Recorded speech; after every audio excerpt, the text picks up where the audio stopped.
Serce Lombo, Tabaranji, Shaji, Jabo, Jalan, Ishe, Zodni, Zodzi, Turki, Baja, Dunze, Due, Lale, Bana, Zazime, Homo, Jodu, Luzo,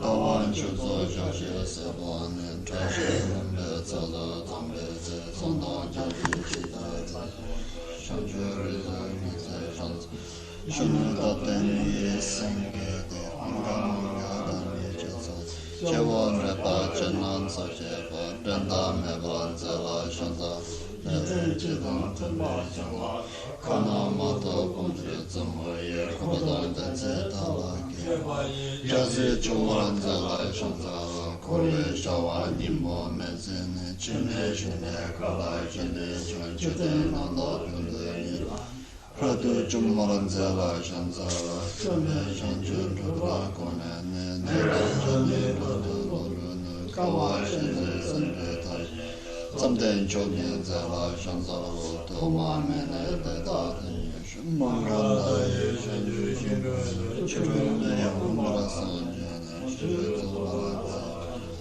Shiru Bakide Sinane Warana Seva Sanach Chiche Kolo Korne Dujana Deva Suna Gende Shansana Yinje Kowa Kiparta Chiche Tsabi Tambar Vidala Komo Jige Yuto Dunanda Tabayi Shala Shansala Supansana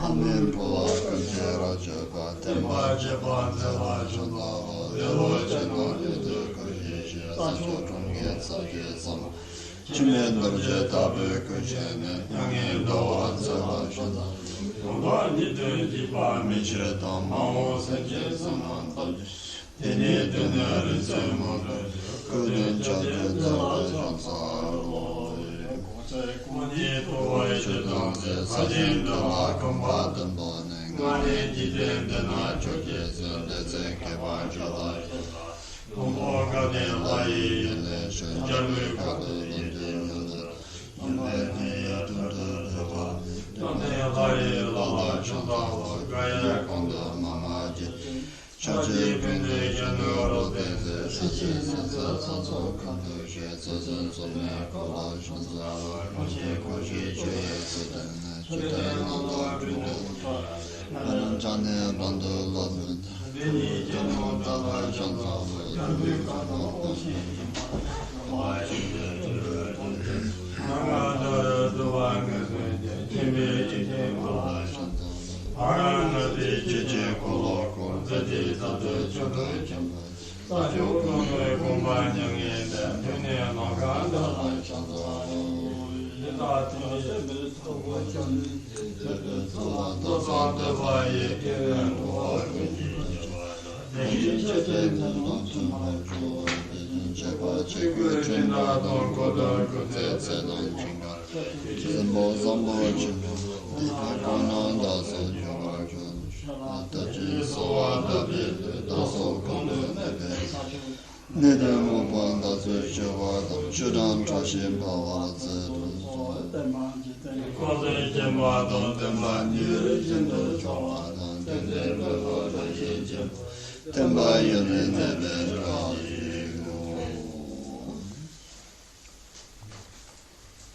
Hai, Jana Ge Kasu Lai, Chana 전체적인 담마 선배의 자리스, 전체적인 담마 사케테, 전체적인 때나면서 우리나 3일 따봤다 전체리스, 나 손질 때문에 너무 알아서 선진을 깔아 야와라 때문에 나를 선진 아무 생각도 되어야 말이스, 내가 기타 코로 전부지 이렇게 아무 코로도 코로나 빨리 기타 코로 생겨야지.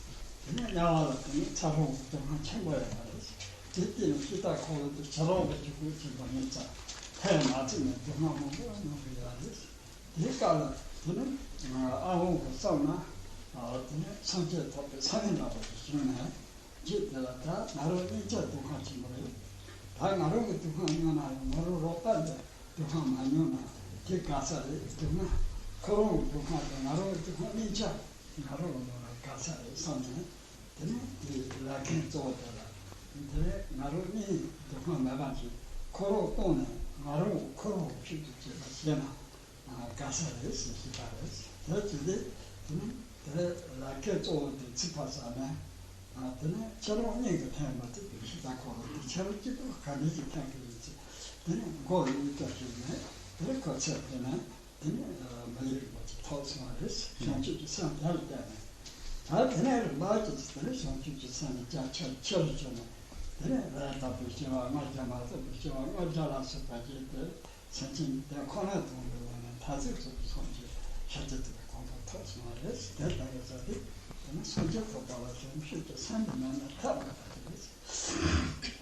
This evening we are concerned with the bodhisattva vow and the quality of mind that it represents, which is termed bodhicitta, or the enlightening attitude.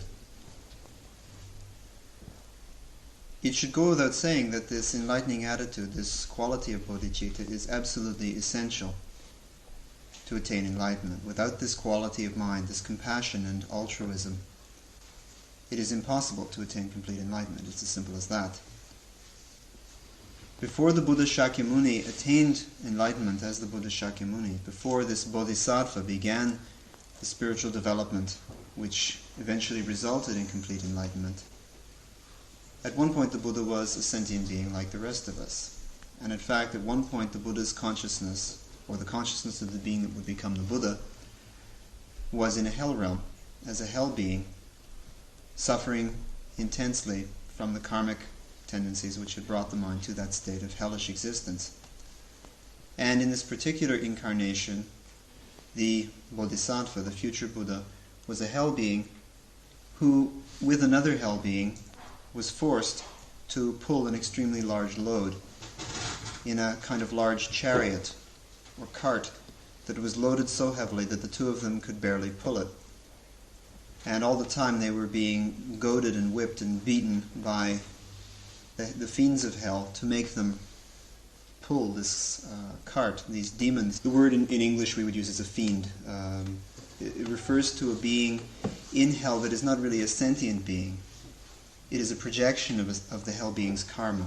The hell being thinks that this demon really exists, but it is really just a projection of the mind of the hell being. However, they had this experience of being beaten by these, what they thought were these beings or these demons that were beating them and stabbing them and making them pull this heavy load.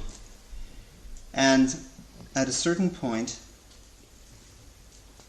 the thought occurred to this one hell being that would become the Buddha in the future, and this being thought, why should we both have to suffer? It's all right if I suffer, but supposing this other being here, my companion here, can rest, does not have to go through this suffering. And so this hell being turned to the demons and said, let this other one go. I'll pull the load myself. At which point the chief demon, the main figure that was goading them, became very angry and said, how can you alone pull a load that two of you can't pull now? And taking a huge axe or hammer, he smashed this hell being on the head, killing the being. And the mind was immediately freed from that state of hellish rebirth and attained a precious human existence in the next rebirth, because of that quality of bodhicitta, that quality of compassion for that other being. Now that was the first moment of bodhicitta in the mind of this being that would eventually become the Buddha.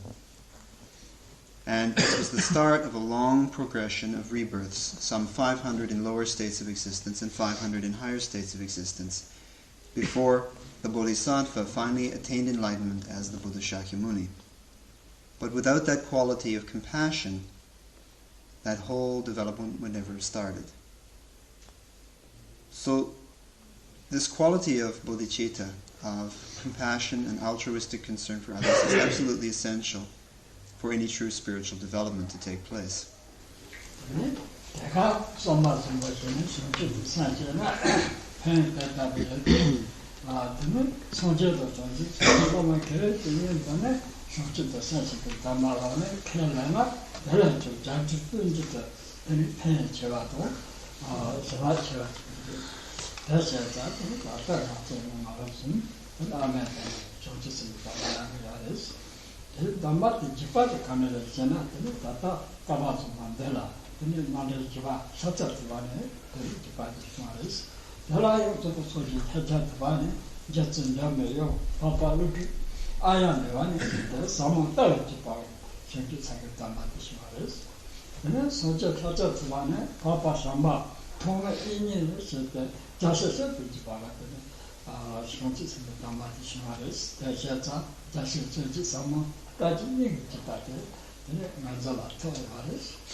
If the benefit of simply giving rise to this attitude spontaneously is so great, it is magnified by a kind of formalization where in the presence of a spiritual teacher and in the presence of the Buddhas and Bodhisattvas, one formally takes the vow to work for the benefit of all beings.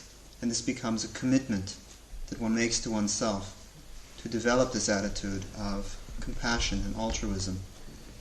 With that kind of commitment and that kind of intensity to the commitment, then it becomes even more strong in one's makeup. And the blessings that one receives from that quality are even more profound.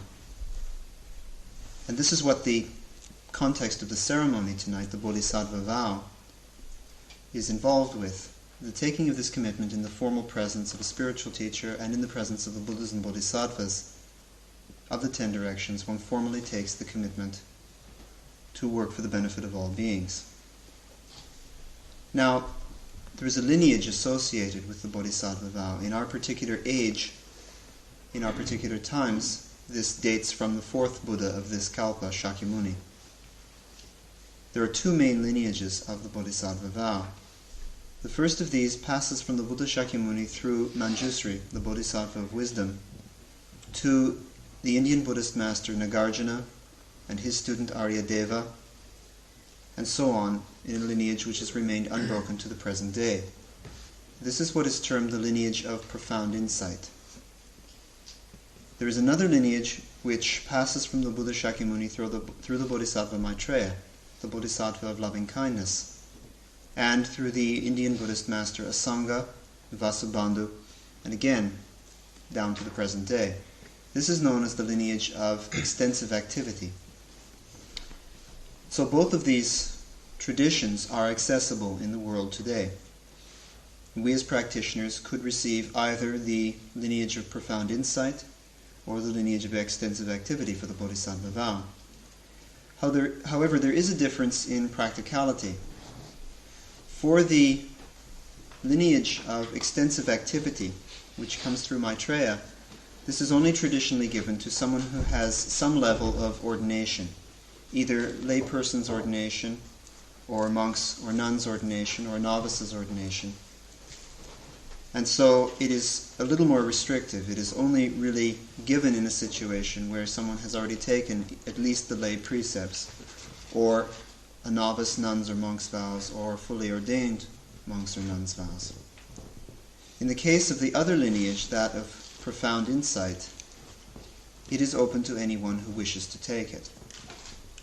Providing the person has basic faith in the Buddha Dharma and has taken refuge, then that person may receive the formal transmission in the true sense of the word. That person has opened themselves to receive that transmission if they wish to take it. So the only requirement, so to speak, for the bodhisattva vow according to this lineage, that of the lineage of profound insight, is the faith and confidence in one's own mind in the three jewels, Buddha, Dharma, and Sangha, and the compassion for other beings, that is the spirit of the vow. If one has those two qualities, then anyone may receive the transmission.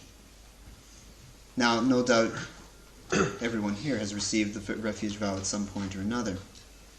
But in the ceremony itself, there is again the taking of refuge, even though one may have taken it before with another teacher in another time. The reason why the ceremony includes the taking of the vow of refuge is because it is so important, because it is so fundamental to this attitude, to this transmission. Now, one doesn't have to go through the whole ceremony of having the hair cut and receiving a name and so forth as one did the first time, but nevertheless, at this point, one formally retakes one's vow of refuge as the first part of the ceremony. Because whether we're talking about the extensive activity or the profound insight lineage, there must be this basis of the taking of refuge, this faith and trust in the three jewels, in order that one opens oneself for the transmission of the blessing.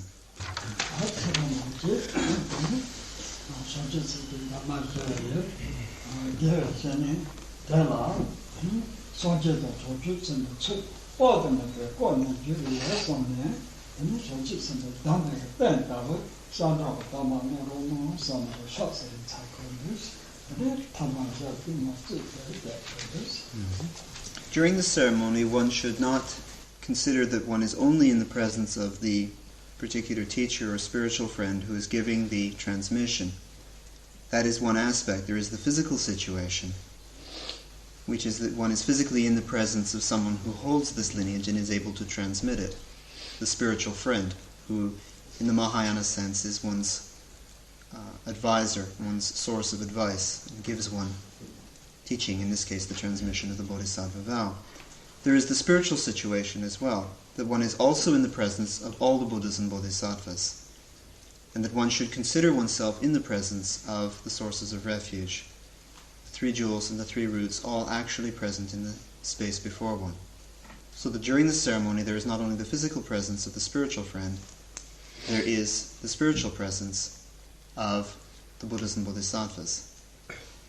The first part of the ceremony is the taking of the vow of refuge, which is the introduction to and the basis or support for the bodhisattva vow. So the ceremony begins with everyone rising and performing 3 prostrations to the throne in the presence of the teacher and in the presence of the Buddhas and Bodhisattvas, and these 3 prostrations constitute the formal request. One is, as one prostrates, one is showing one's respect and asking for the transmission. Then after that one kneels in the traditional posture. The right knee is on the ground, and the left knee is up, and the hands are folded during the recitation of the refuge vow.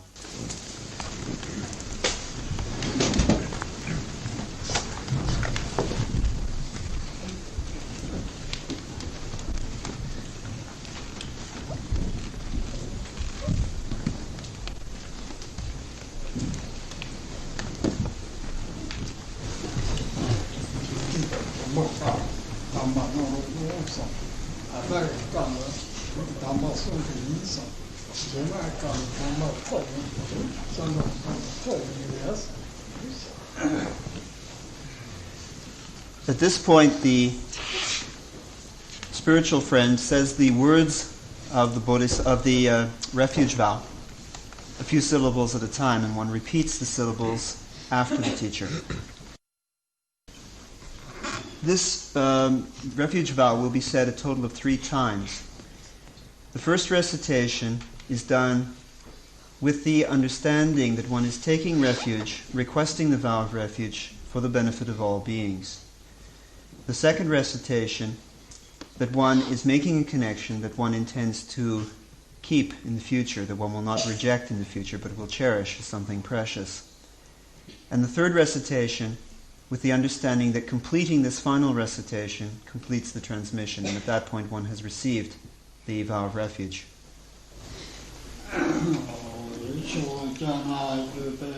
Chojuna Jupe, Sanje Dam, Sanje Zamba, Tamje Dala, Gonsu Sol, Loben Dala, Gonsu Sol, Da Ming De. At this point, one repeats one's name. Che Jue Chong, Du Deni Songde, Shanche Ningbo Cheche Bar, Sanje Namla Chapsu Chi, Chongchu Sanje Sambaye, Sola Yang Deishin Chapsu Chi, Shochuna Jupe, Sanje Dang, Chongchu Samba, Tamje Dala, Gonsu Sol, Lobin Dala, Gonsu Sol, Da Ming De. Again, one's name at this point. She Jue Chong, Du Dene Songde, Shanche Nimbo Cheche Bar, Sanje Namla Chapsu Chi, Shojan Shanche Sambaye, Sola Yang Deishin Chapsu Chi, Shochuna Jupe, Sanje Dang, Janchu Samba, Tamje Dala, Gonsu Sol, Loben Dala, Gonsu Sol, Da Ming De. Again, one's name. Shi Jue Chong, Du Dene Songde, Shanche Ningbo Cheche Bar, Sanje Namla Chapsu Chi, Chudan Shanche Sambaye, Sola Yang Deishin Chapsu Chi. At this point, one should realize that one has received the transmission of the vow of refuge in the Mahayana tradition. So, One can now sit as normal.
This brings us to the actual transmission of the Bodhisattva vow.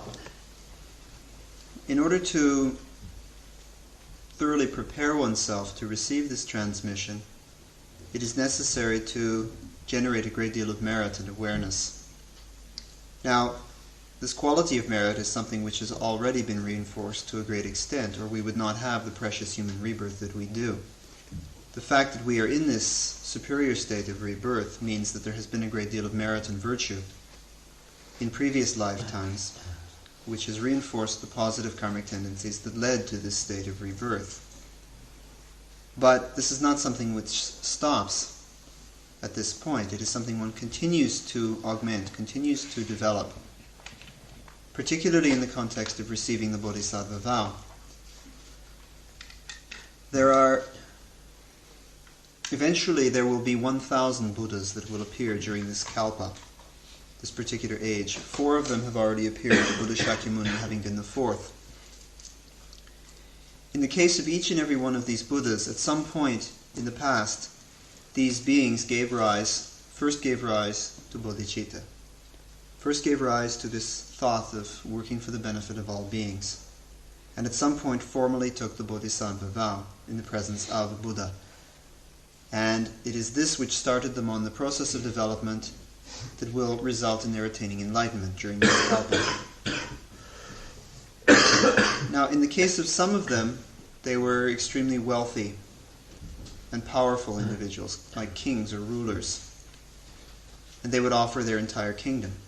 All of their power, all of their wealth, everything was offered in order to receive the bodhisattva vow. Some of them were very poor and had nothing to offer but a handful of grass or a small bundle of firewood. But that was what they offered, and that was how they received the transmission of the bodhisattva vow. It is the sincerity of heart that is important. In Tibet, it was the custom that when a group of people were interested in taking the bodhisattva vow, they would get together for 3 days beforehand and spend those 3 days making offerings and prostrations, rendering service to the Sangha and so forth, to develop their merit and prepare them for receiving this transmission of the bodhisattva vow. Now, obviously, we can't cram 3 days of activity into one evening, but it is largely a mental attitude. And so one could perform the same kind of offerings and accumulate the same kind of merit through one's mind, through one's attitudes, and that is sufficient to prepare one for the bodhisattva vow.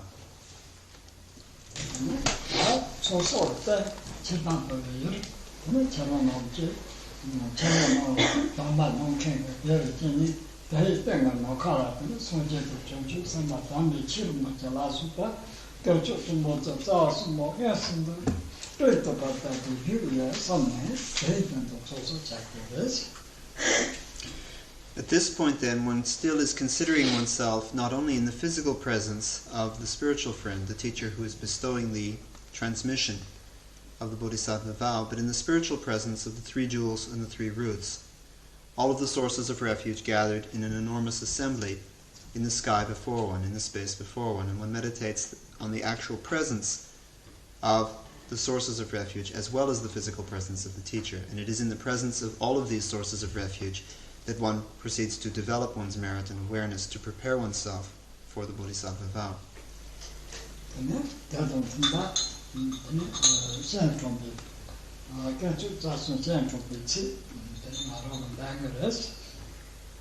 At this point, the words that Rinpoche will be reciting is the ceremony of invitation, inviting the Buddhas and Bodhisattvas, the 3 jewels and the 3 roots, to be present during the ceremony.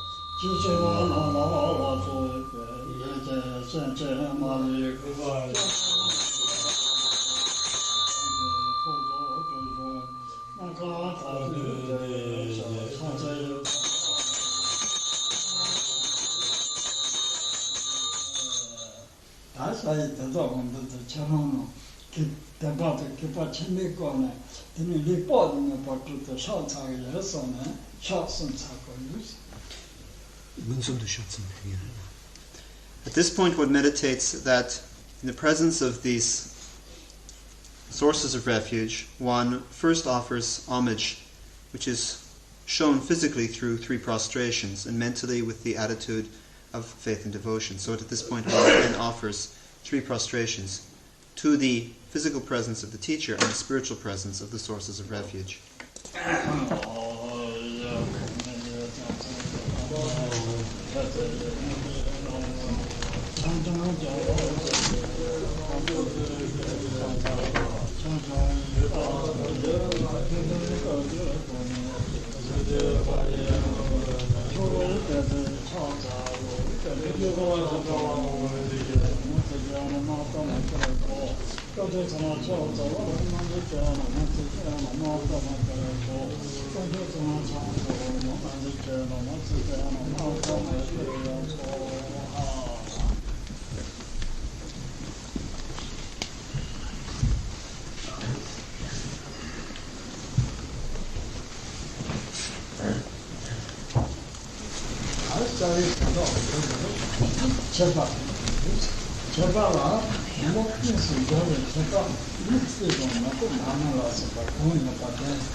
The next stage is that of making offerings.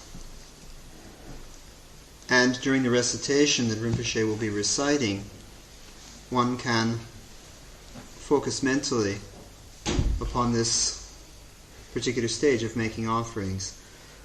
When we say making offerings, we can understand it on three levels.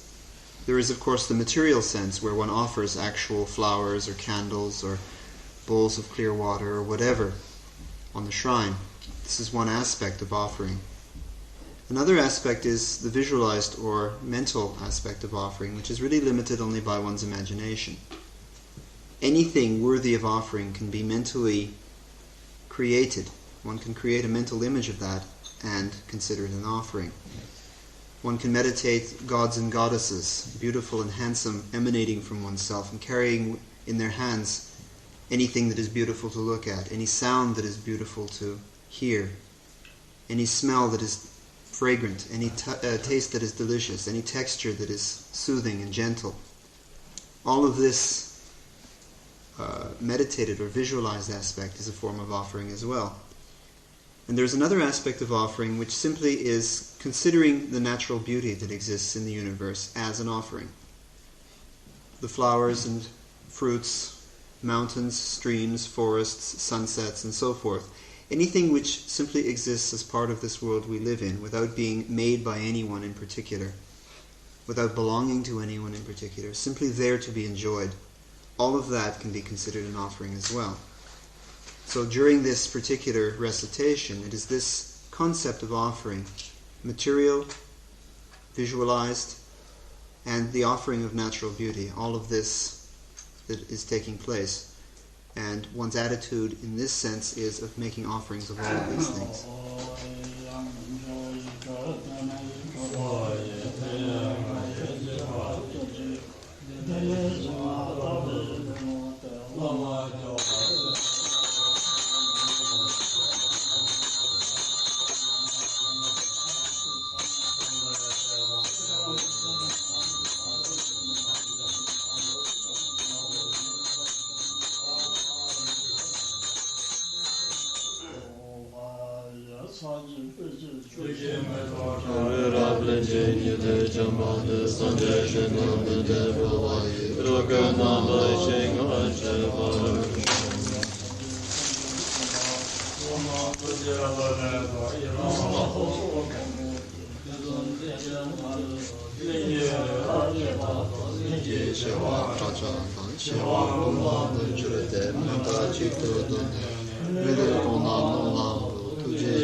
Susan Deshe Kuwato, Separamento, Shawamini, Lanka, Himbe,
At this point one meditates that in the presence of all of these sources of refuge, the three jewels and the three roots, one is acknowledging all of the faults and shortcomings, all of the negativity, all of the obscuration and ignorance and confusion that has been generated and developed in one's mind from beginningless time up to the present. All of this being the obstacle to one's attainment of enlightenment. At this point all of this is openly acknowledged and confessed.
Having prepared oneself in this way, with a profound development of one's merit and awareness, one is receptive to the bodhisattva vow.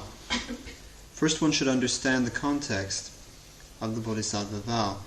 The bodhisattva vow is concerned with the quality of mind that we term bodhicitta, the enlightening attitude.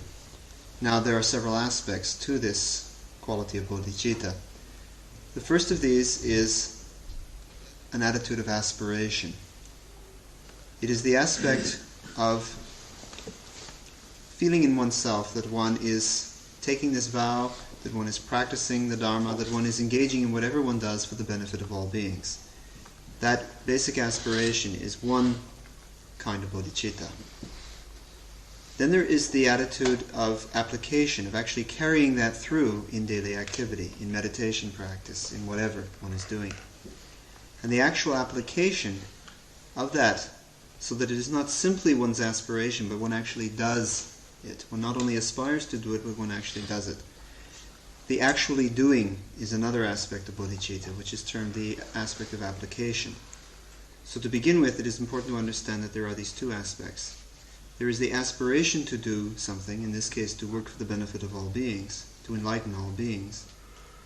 And on the other hand, there is the actual application, to actually go about doing that.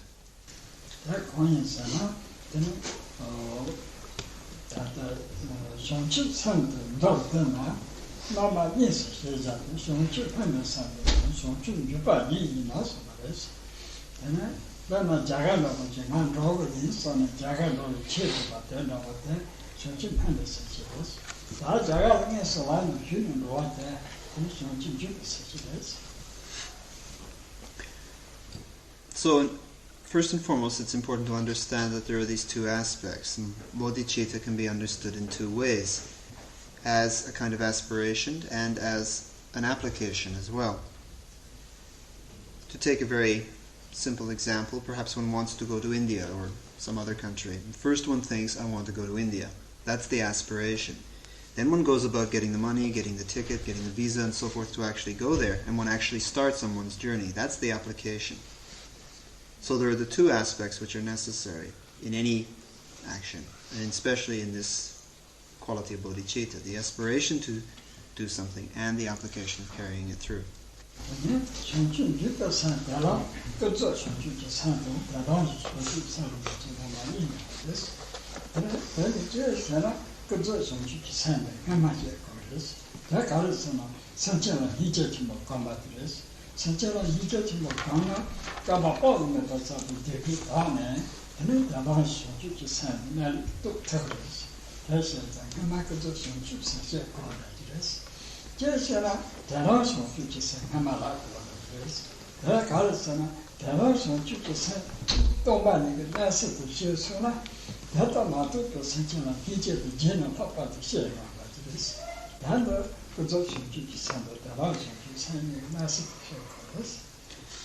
Another way to examine bodhicitta is to consider there is a relative aspect and an absolute or ultimate aspect. The first of these is compassion. The relative aspect of bodhicitta is the compassion that one develops towards all beings. The ultimate aspect is the experience of shunyata, or emptiness, the experience of the true nature of mind and all phenomena. Now, perhaps it might seem that one should first speak of the relative aspect, compassion, because this quality of compassion has an intensely purifying effect, and the more one generates this compassion for all beings, the more one is purifying one's mind of kalpas, of accumulated negativity and obscurations and confusion and so forth. And as this purification takes place, the mind becomes more able to see the true nature of mind itself, to see the nature of emptiness. So, on the one hand, it may be that one leads to the other. But we could also reverse that and say that to first understand the nature of mind is to have even more compassion for beings who do not understand that nature of mind, because one sees, as much as one realizes the nature of mind itself, one sees that it is the ignorance in the minds of other beings that prevents them from having that direct experience, which causes all of their suffering and confusion in the first place. So this gives rise to even greater compassion. So one can lead to the other, on the other hand, the other can lead to the first one. And so these two aspects, absolute and relative, are an aid one to the other and supportive one to the other.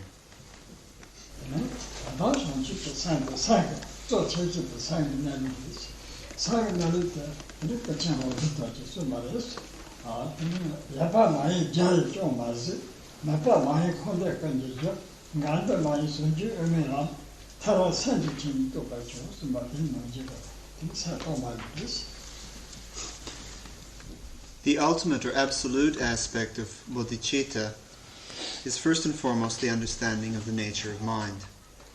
The III Karmapy Rangdziung Dorje, in one prayer, the Mahamudry prayer, said regarding the nature of mind, it does not exist because even the Buddha cannot see it. But on the other hand, it does not exist because it is the source of all samsara and nirvana. It is the foundation for all enlightened and unenlightened experience. But, he said, this is not a contradiction. To say that it neither exists nor does not exist is not a contradiction.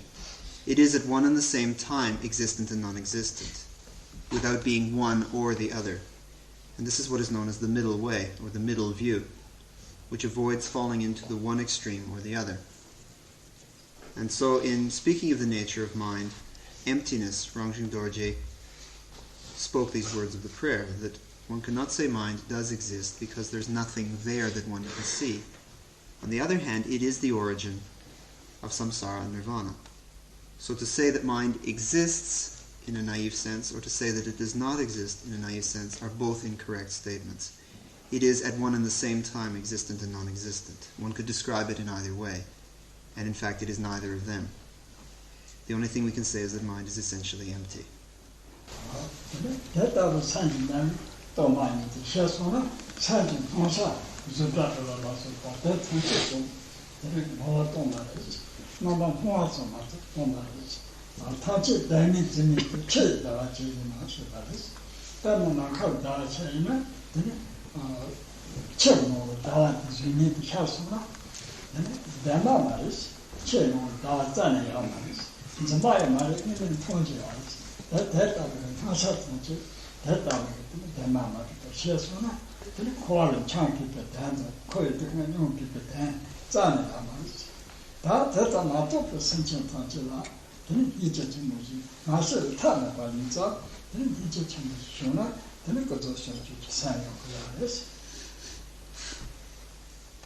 Once one has understood the nature of mind to be essentially empty, one experiences the projections and the appearances that present themselves to the mind as partaking of that same intangibility, that same emptiness. And this is what is meant when the texts speak of seeing all phenomena or experiencing all phenomena without attachment and without considering them to be ultimately real, but seeing them like the moon reflected in water. The image of the moon reflected in water is used because we have an example here, a very obvious example, of something which is and is not at the same time. Of course there's no moon in the water. No one would go looking for the moon in the water. But at the same time something is there. Something's perfectly apparent and easy to see. And in the same way, when we experience any phenomenon at all, we are experiencing something that is very apparent to the mind but doesn't have any ultimate reality of its own. One wouldn't go looking for anything that is really there, simply an appearance that appears to the mind very clearly due to a certain set of circumstances. And so one begins to experience the appearances and phenomena that the mind experiences as illusory or dreamlike. Now, as this realization of the nature of mind and the nature of phenomena begins to grow, so does one's compassion for other beings who lack that realization, because one sees that that lack of realization is the cause of so much suffering, so much confusion. Once one has seen the illusory nature of all experience and the empty nature of mind, there's no need to continue wandering in samsara, and there's no need to continue suffering and experiencing the consequences of that. But one's compassion for other beings who are still caught in that delusion increases automatically. There's no way that it cannot when one sees directly for oneself what the problem is. So therefore, with the development of this ultimate aspect of bodhicitta, the relative aspect of compassion develops automatically, spontaneously.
Regarding this quality of compassion, which is the relative aspect of bodhicitta, this term needs to be defined because it's very often misunderstood. It's oversimplified.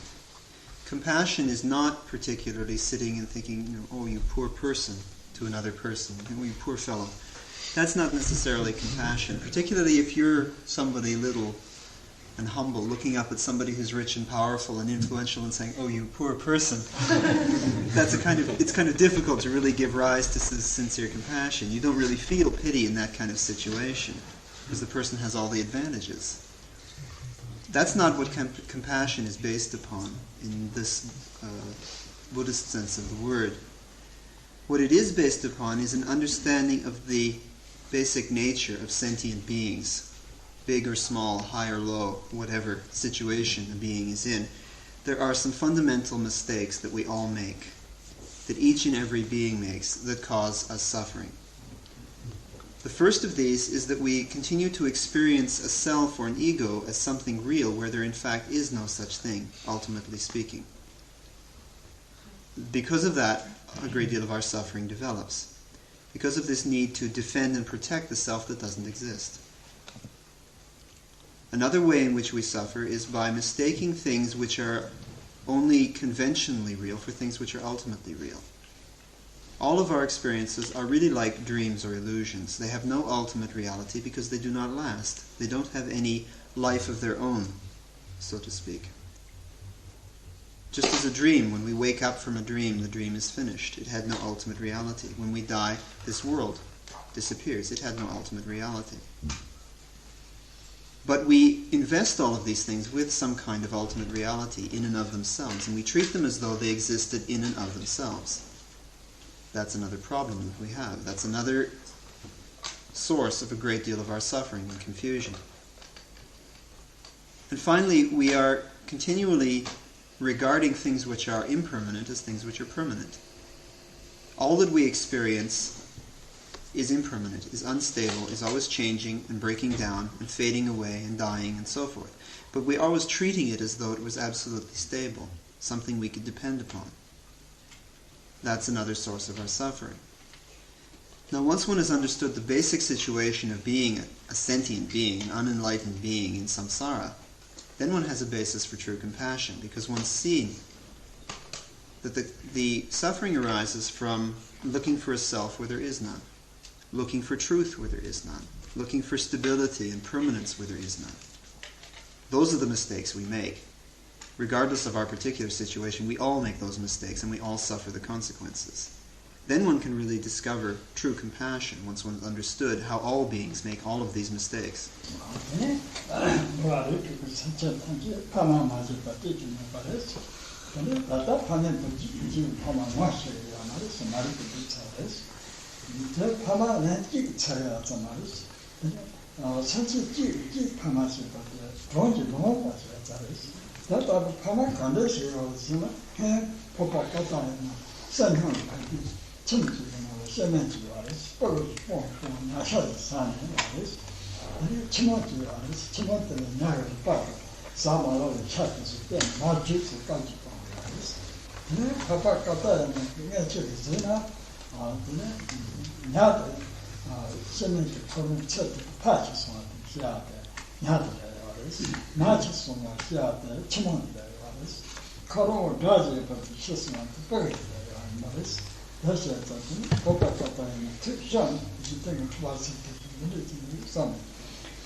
In addition, of all of these infinite numbers of beings in the 6 realms of samsaric existence, there is not a single one that has not been one's father or one's mother, one's parent at some point in some lifetime throughout this infinite cycle of rebirths. In fact, each and every single being has been one's parent not once but many times over. And the only problem is that our ignorance prevents us from seeing that. The parents do not recognize the children, nor the children their parents. That karmic connection is not seen because we are limited by our ignorance. But there is this connection. During the time of the Buddha, one of his most famous disciples was an arhat named Katayana. And at one point Katayana was out begging for his food one day, and he came to a house where there was a young woman sitting in the front yard, and she was holding her young baby in her lap, and she was eating a fish. And a female dog came along and started bothering her, could smell the fish. So the woman picked up the bones and the rest of the fish meat that she had not eaten and threw them at the dog and told the dog to get lost, to beat it, and started to scold the dog. And the dog, of course, was busy eating the fish and chewing on the bones. Now, Katyayana was realized to the point where he had some kind of clairvoyance or psychic power, and he could see the karmic connections that existed between these different individuals or these different beings. And what he saw was that the young woman's mother and father had died previously, and that the mind of her father had taken rebirth in this fish, in this rebirth as a fish. The mind of the mother as this female dog. And that her worst enemy, she had had someone in her life that she'd hated very much and who had had a great deal of anger towards her as well. And this person had died, and the consciousness of that person had been reborn, conceived as her child and reborn as her child. So when Katyayana saw this, he was completely appalled, and he said, to see someone eating their father's flesh, beating their mother, scolding their mother, and to watch a wife eating chewing on her husband's bones, and to see somebody holding their worst enemy as though they loved them so dearly. He said, when I look at that, samsara is just so completely absurd.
Through appreciating that all beings have been our parents, we have a basis for developing compassion.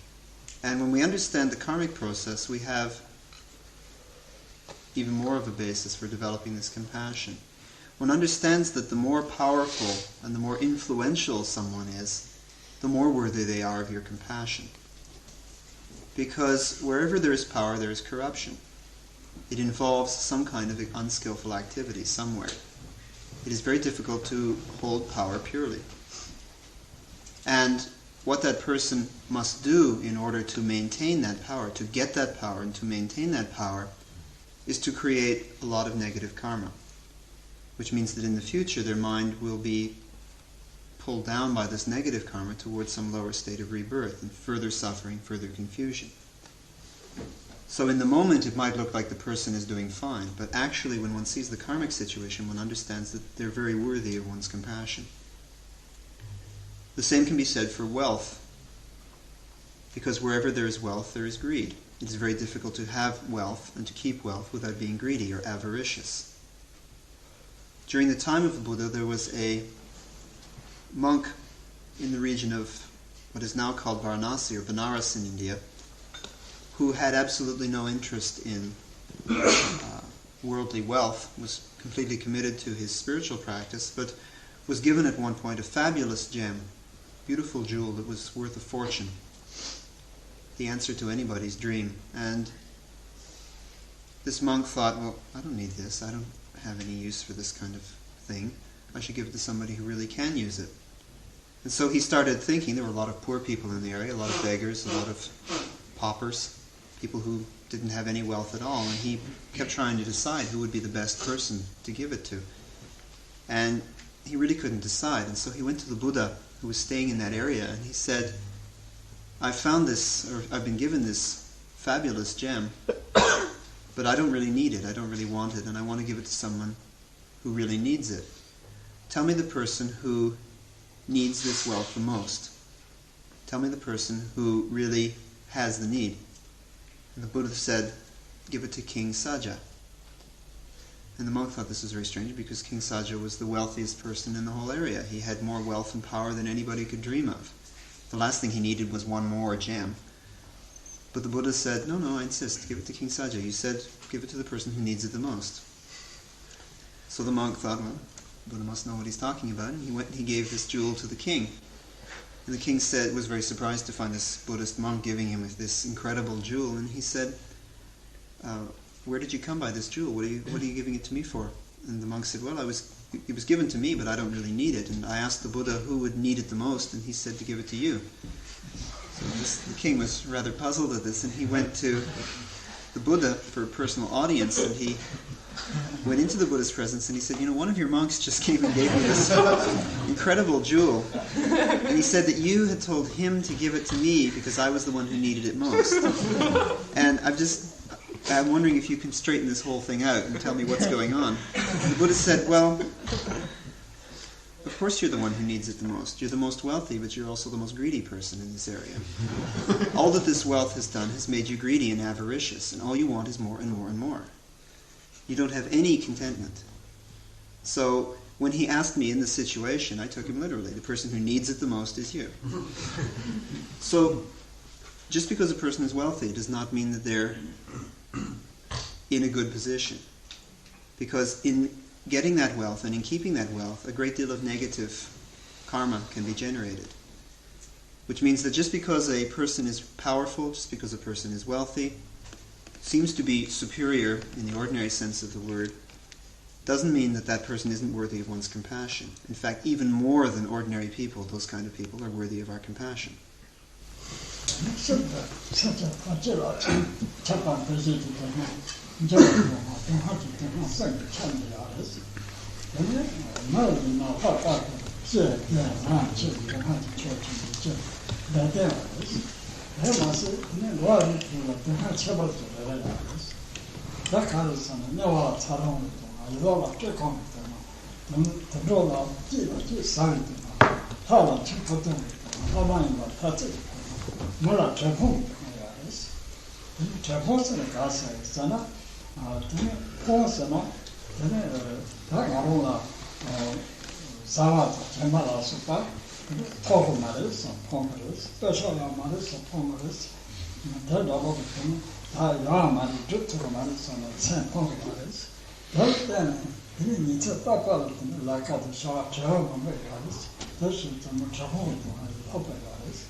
All beings experience a subtle level of suffering, which is the suffering of simply being alive, of simply having a physical body. This in itself constitutes a form of suffering that one cannot escape from. This is something which all beings are subject to. In addition, depending on the particular realm of existence in which the mind takes physical form, there are specific sufferings that are predominant. In hell realms, these are the suffering due to intense heat and intense cold. In the Preta realm, that due to hunger and thirst and deprivation. In the animal realm, there's the main suffering of predation, of one species eating another, and the continual struggle for survival. In the human realm, there are the sufferings of birth, of aging, of sickness, and of death. In the realm of the demigods, there is the suffering due to quarrel and fighting continually. And in the gods' realms, there is the suffering due to the fall from that state of splendor when the karma exhausts itself and the mind must fall to some lower state of rebirth. In particular, in the human realm, there is suffering due to the human condition, which is, on the one hand, a sense of restlessness, a continual busyness or restlessness, and on the other hand, a sense of deprivation, a sense of something missing, which we as human beings all experience. There is always the feeling, I need something else. This isn't good enough. I don't have enough to eat, or I don't have a nice enough place to live, or I don't have a good enough this or that. There's always something else one wants, something that it just isn't enough. We aren't satisfied. There's that, and then there's also the activity and the restlessness and the kind of neurotic behavior that we go through trying to satisfy all of those needs. And that is a real cause of suffering for human beings. That kind of neurotic, restless activity and that sense of want, that sense of need that is basic, seems basic or fundamental to being human. But in order to develop compassion for all beings, it's necessary to understand the sufferings that all beings are undergoing, to understand that beings are in pain, that there is this kind of suffering going on.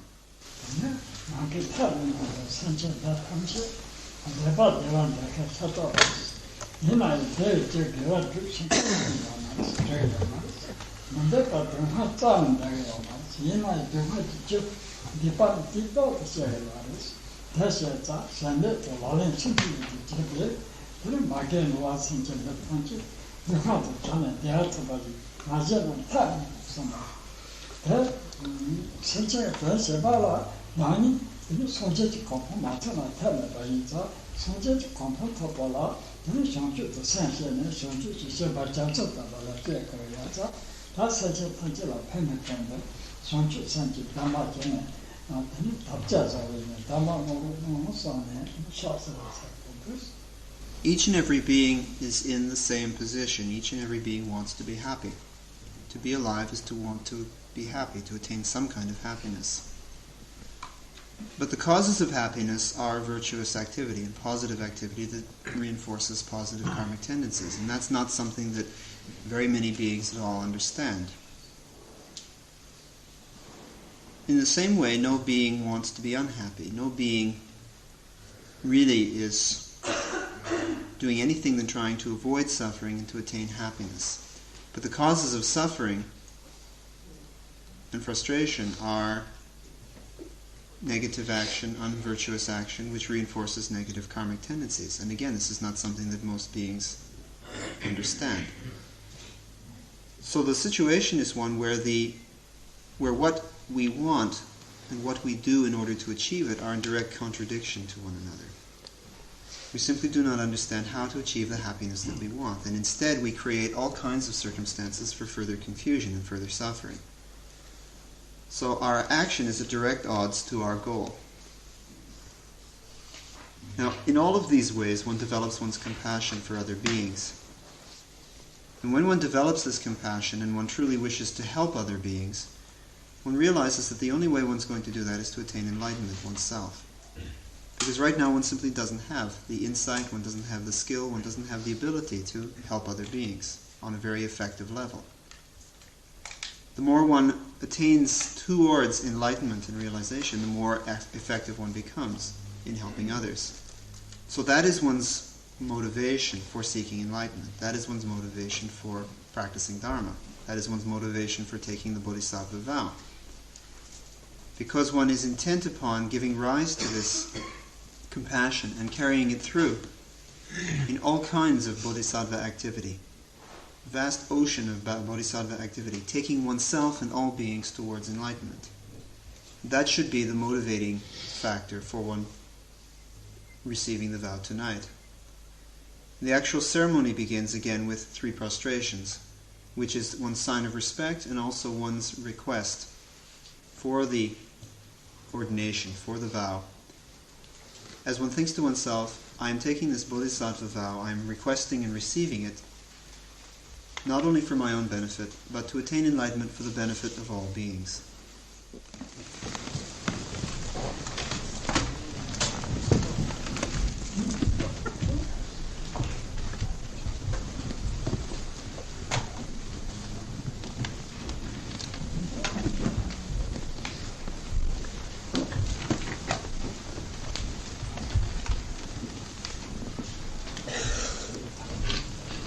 Again, one kneels with the right knee down and the left knee up and the hands folded.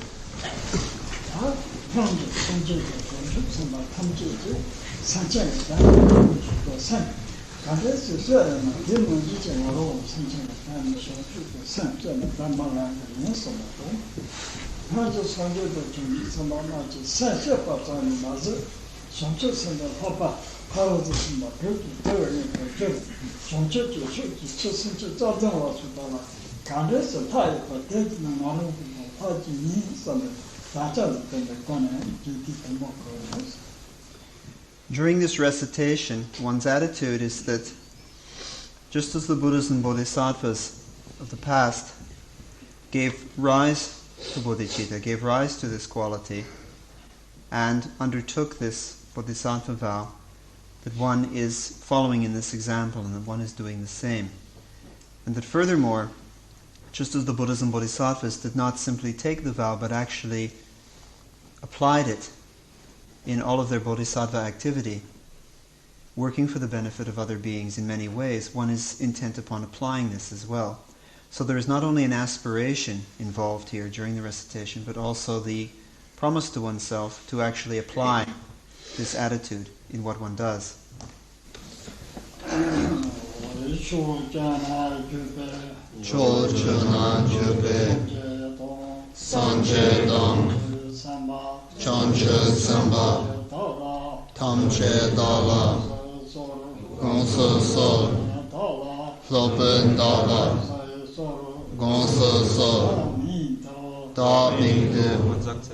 One repeats one's name at this point.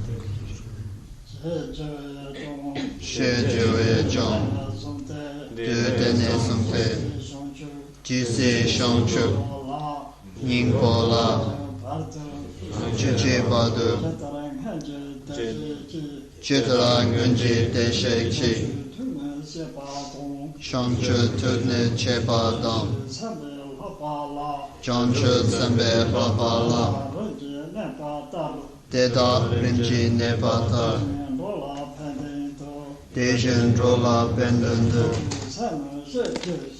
Chonshu tsamne cheji shin Dejen dunne lapa laum Rimba jindu lapa ji.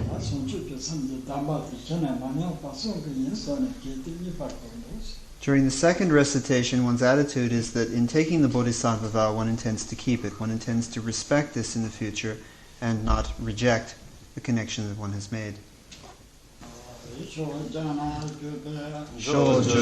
jupe Sanche dong Chamche semba Tamche dala Gongso so Lopen dala Gongso so Da Ming De She Jewe Chong Du Dene Sungde Jisi Shongju Ning Pola Cheche Bardu Jitala Ngunji De Shekchi Shongju Turne Chepa Dong Shongju Sembe Lapa La Deda Rinpoche Nepata, Deshin Rola Pendant, Chancho Tsemne Chejishim, Deshin Duna Hapa Lawon, Rimba Jindu Haparanji.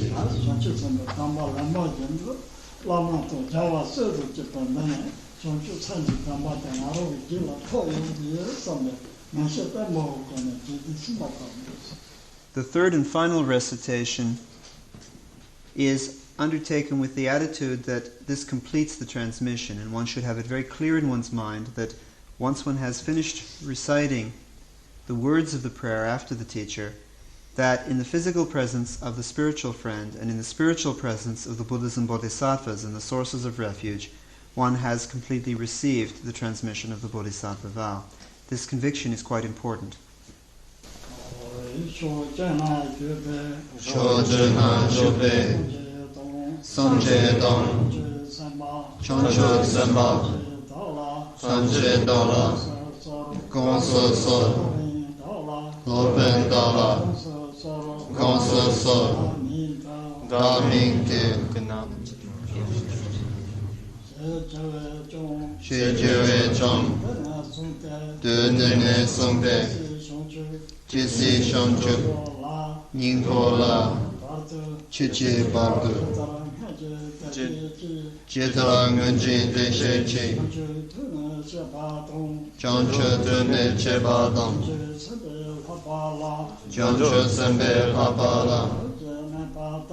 Deda Rinpoche Nepata, Deshin Rola Pendant, Chancho Tsemne Chejishim, Deshin Duna Hapa Lawon, Rimba Jindu Haparanji.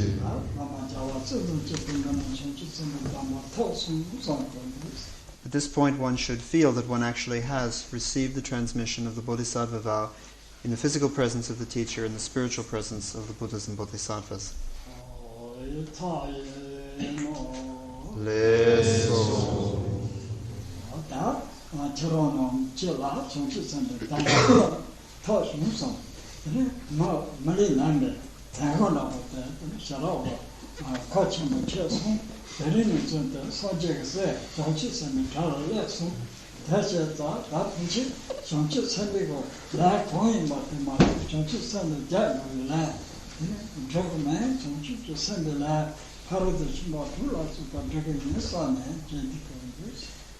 During the following recitation, one should have this kind of attitude. One understands that one has received the Bodhisattva vow, and one understands that this is the kind of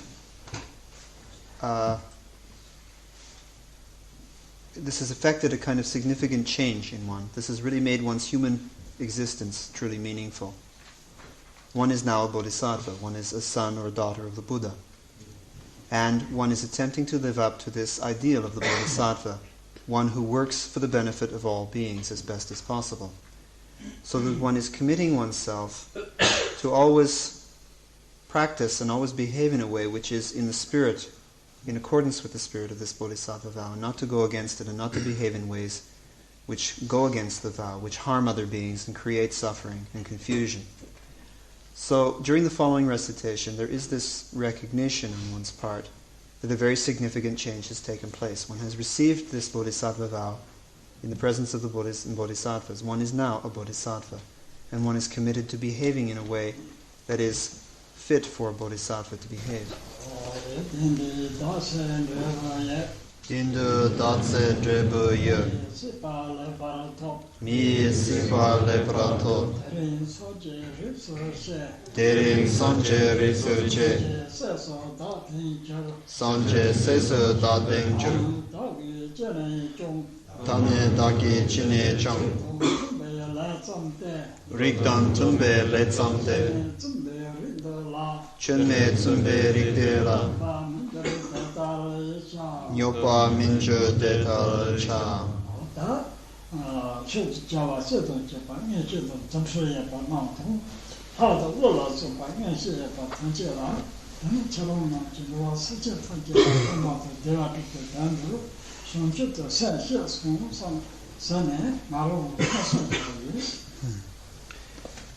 At this point, the teacher calls the attention of the Buddhas and Bodhisattvas and calls the attention of worldly gods and nagas who have sufficient insight to call witness to the fact that one has received the Bodhisattva vow.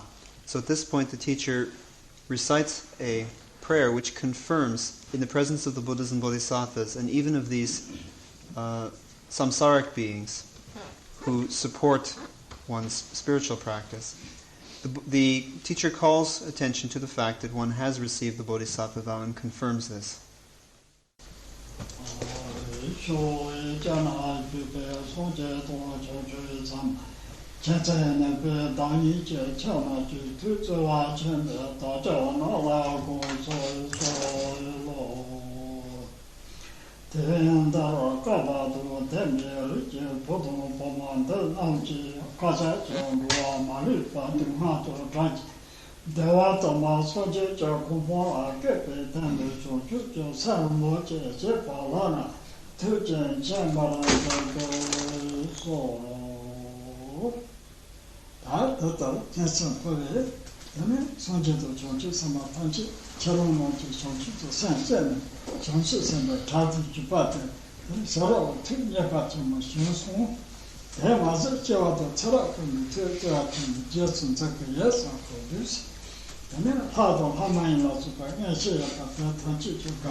During the following recitation, one should feel that the Buddhas and Bodhisattvas, through their omniscience and compassion, are aware of this step that one has taken. They are aware of the commitment that one has made to the Bodhisattva vow, and this is pleasing in the eyes of the Buddhas and Bodhisattvas, and one comes under their protection and their compassionate guidance at this point.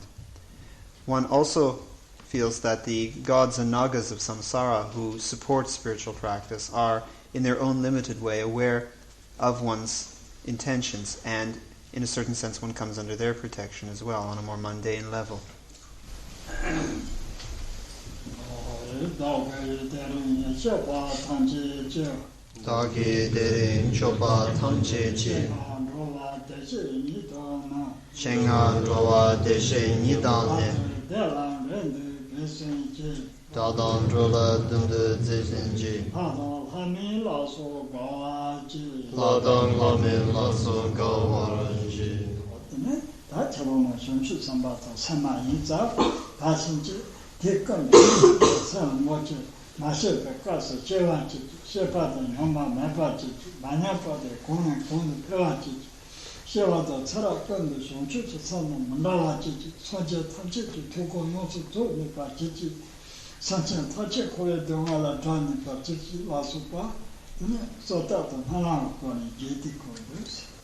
During the following recitation, one is offering prayers of aspiration and supplication in recognition of the fact that one is now a bodhisattva, a masculine or feminine bodhisattva who has embarked on this path of the bodhisattva. One aspires to give rise to bodhicitta where one has not given rise to it before, to preserve the bodhicitta that one has already given rise to, and to continue to develop that which exists so that it becomes deeper and richer. One is aspiring to always conduct oneself in a manner worthy of a bodhisattva, to fulfill the intentions of all Buddhas and Bodhisattvas through one's spiritual activity, and to lead all sentient beings to complete enlightenment. Choncho Sende Rinpoche Mache Panam Chejuji Cheba Nyamba Meba Dom Gonde Gondo Pelwaracho Choncho Senda Mindra Ching Choncho Chola Shovadam Sanje Namji Yonzo Ching Tejin Rola Pendund Chanchu Samne Cheji Deshen Duna Papa Lavum Sanje Namje Yonsun Shi Deje Lenam Pongwara Shu Chanchen Samba Namjini Gombo Luna Gondo Shu Gombo Yene Gongomba Semchen Namla Denjo Shu Semchen Tamche Dedan Denjo Chi Nyendro Tanche Tadu Tomba Shu Chanche Samba Ganda Sarjupa Deda Kanje Mula Trupara Shu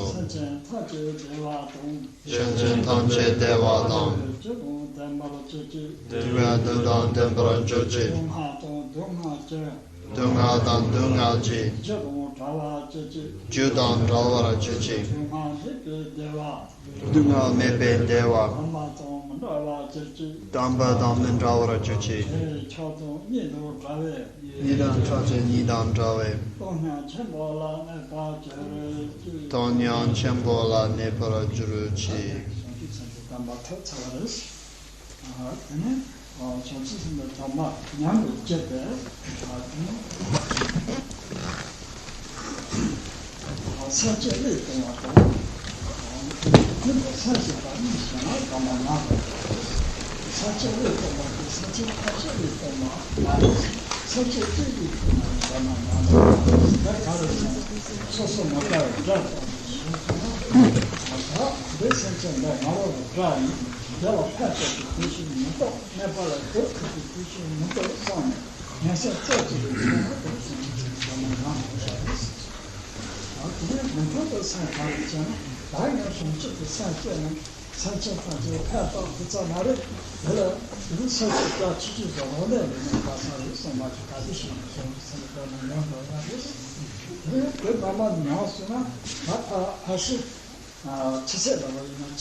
One has now received the bodhisattva vow. There are two basic ways in which one breaks one's bodhisattva vow, or could break one's bodhisattva vow. The first of these is what is termed mentally abandoning a sentient being. And the second of these is termed giving rise to an attitude which is against the spirit of the bodhisattva vow. Now, to explain these, in the first case, it is not a case of one mentally rejecting or abandoning all beings, but even one. In any case where one decides about another being, that's my enemy. That person has nothing good for me and I have nothing good for them. If there's ever a chance to help them, I won't lift a finger. If there's ever a chance to save them from any trouble, I won't lift a finger. I don't care about that person, I don't want anything to do with them, and I don't want any goodness between us. I don't want to help them, I don't want to protect them from harm. If one gives rise to that kind of attitude towards another being, one has broken one's bodhisattva vow. This is what is known as mentally abandoning a being, simply rejecting a being. One wants nothing to do with that being. One doesn't want to help that being at all. That is one way one can break one's bodhisattva vow. The other way is if one loses one's courage. While one is practicing, one perhaps becomes discouraged. And one feels at a certain point, well, this is impossible. I can't work for the benefit of all beings. I'd better just work for my own benefit. I better take things much smaller scale. Let's forget about other beings and I'll just work for my own benefit. That is contrary to the spirit of one's bodhisattva vow. At that point, one has broken again one's commitment. Now, in the case of the bodhisattva vow, it is possible to purify oneself and to reinstate the vow in its purity. But what is important is to be very honest with oneself. Within a period of just a few hours, even 3 or 4 hours, one should be aware of such an attitude when it has arisen. If one has given rise to that kind of negative attitude towards another being, or if one has given rise to that kind of weak-spirited, discouraged attitude towards one's spiritual practice, one should recognize it and be honest with oneself and say, This is not appropriate. For someone who's taken the bodhisattva vow, this kind of attitude is simply not appropriate. I won't do this again. And just openly acknowledge it, completely purify oneself of it, vowing never to do it again, and reinstate one's original commitment. I will work for the benefit of all beings, for that being, for all beings. If one can develop that kind of attitude within a reasonably short period of time, then one's vow is not, it is broken, but it is not completely terminated. It is not completely broken. One can always repair it.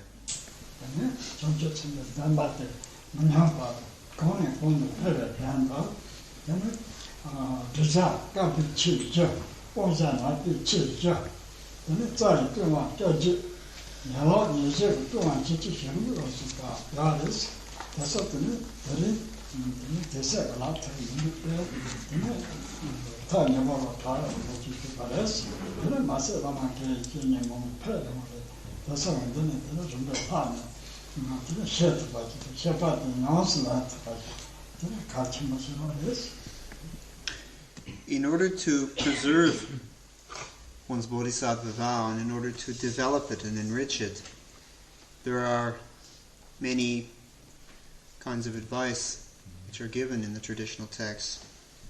There are 4 basic attitudes which one should encourage in oneself if one's going to keep this vow and develop it. There are 4 kinds of attitudes that one should avoid. There are 18 root commitments. There are 46 branch commitments and so forth. One could examine it in a great deal of detail, far more than we have time for tonight.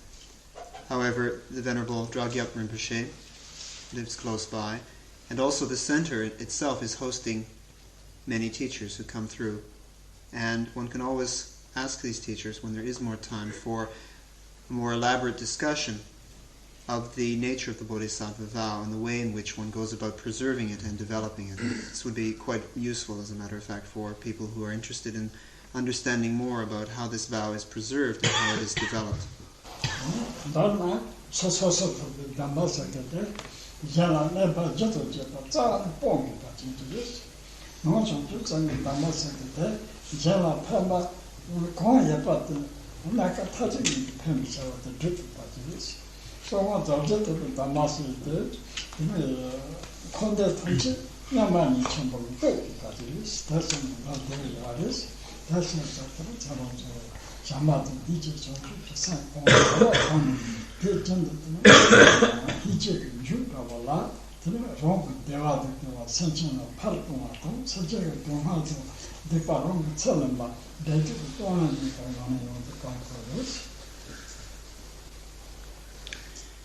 In general, it could be said that the Hinayana level of practice and the Hinayana vows are to make one's life as harmless as possible, so that any action that is harmful or any action that could ever be the basis for harm to other beings is being eliminated from one's life.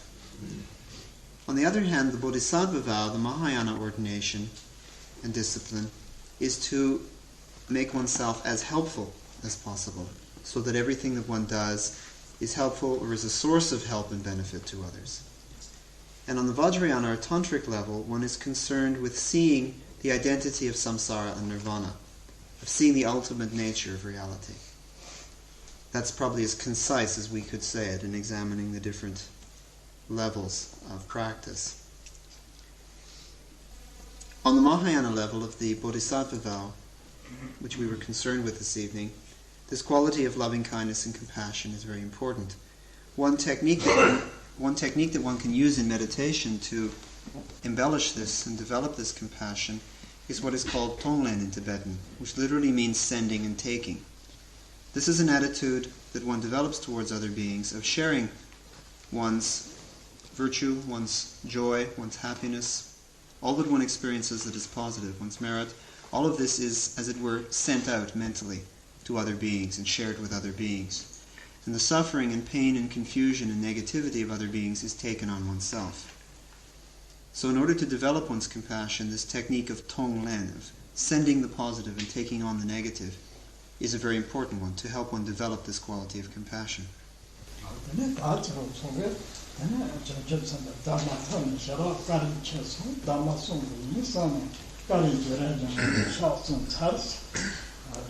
난저고 처럼서 다다선 지점에 담아지는 마음 바성주 사바도 사망야선 전체를 써는 가투 치모는 자기도 방어자리였어.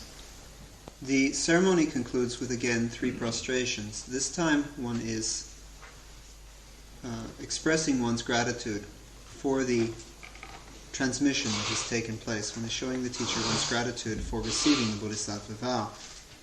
At the same time, the teacher will be saying prayers, Rinpoche will be saying prayers for the benefit of all concerned, with the very sincere hope and best wishes that each and every one of us can become a bodhisattva in the true sense of the word.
So, if people will take their seats again, Rinpoche will give the lung, the transmission for the Ngundro practices.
The first part of the text is concerned with what are called the ordinary preliminaries, or the common preliminaries. These are the 4 thoughts which turn the mind towards the practice of Dharma: the precious human birth, death and impermanence, the cause and effect relationship of the karmic process, and the sufferings of samsara. These are common to all the 4 schools of Tibetan Buddhism and to all traditions of Buddhism. They are called, therefore, the common or ordinary foundations or preliminaries.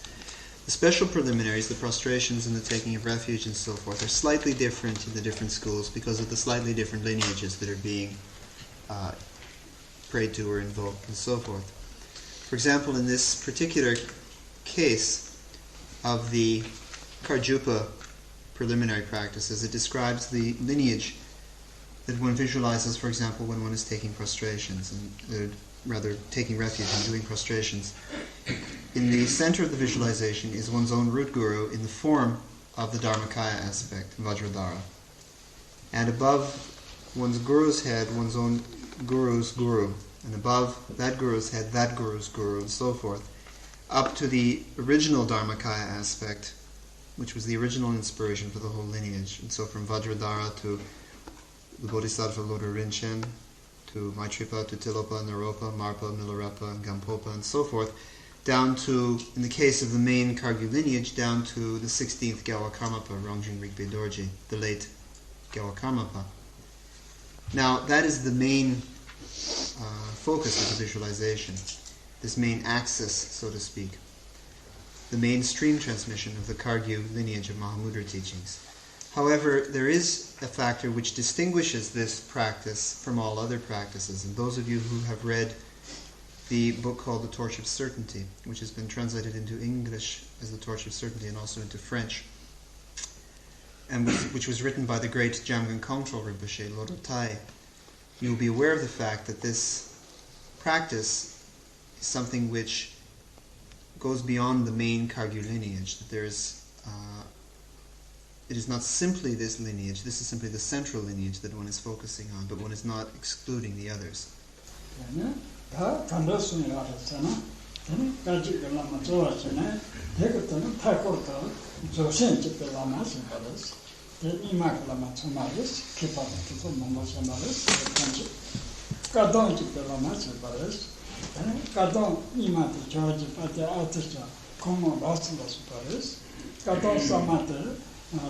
Gelama ozon topa yatsen to Kagin, Kagis, Landa Kagisimaris, the Landa of the Jipata Sacharis, then John to the Lamachiaris, the John Nakachantabapa, the Jitarana philosopher of Japares, then she did to the Lamachiaris, the Patomata Mala Jenny to Japares, Chiru to the Lamachiaris, the Nagachilas, Shumakaji Lamaris.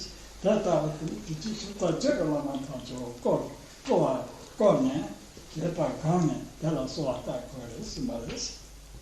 this text, one can see that while this central lineage of the Kagyu school is described, it is also mentioned that the gurus of other lineages are surrounding this central lineage in the visualization. The gurus of the Mahaati transmission of the Nyingmapa school, all of the scholars and yogis who have appeared in that lineage. The gurus of the Kadampa school, beginning with Atisha. The gurus of the Gadenpa or Gelupa school, beginning with Tsongkhapa.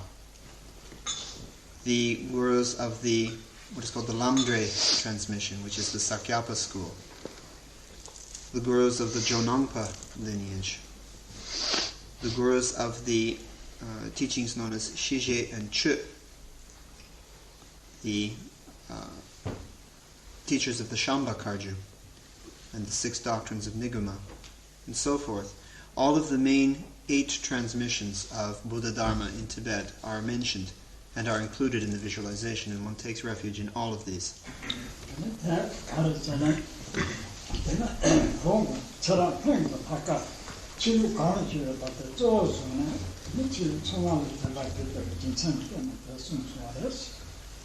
The reason why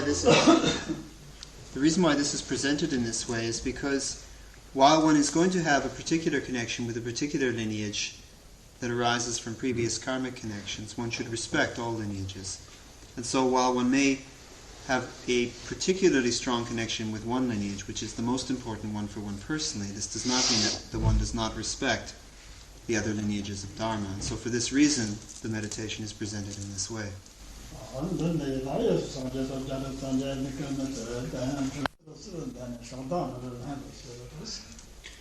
At the end of the section of the taking of refuge, which is done with the prostrations, there is a section known as the taking of the Bodhisattva vow.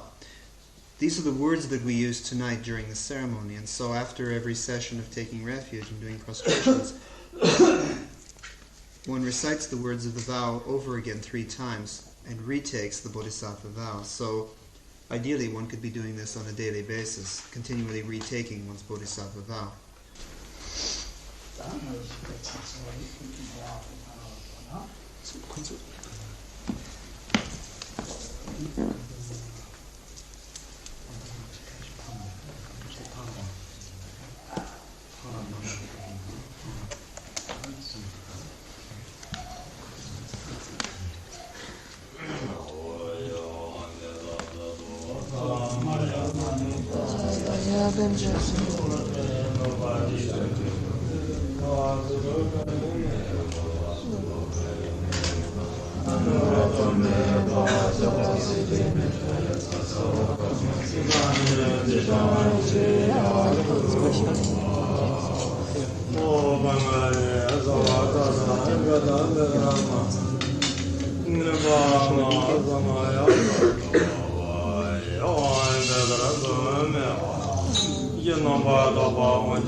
Samudra saparana samaya Manda samvadevu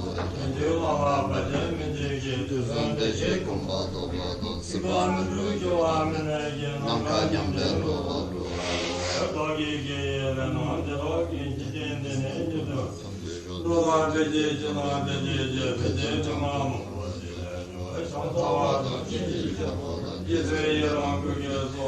Gyawa chunze dagi chisava tamje dagi Om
Wenn jetzt noch der Wunsch besteht, einen Kata zu opfern, ist jetzt Gelegenheit dazu.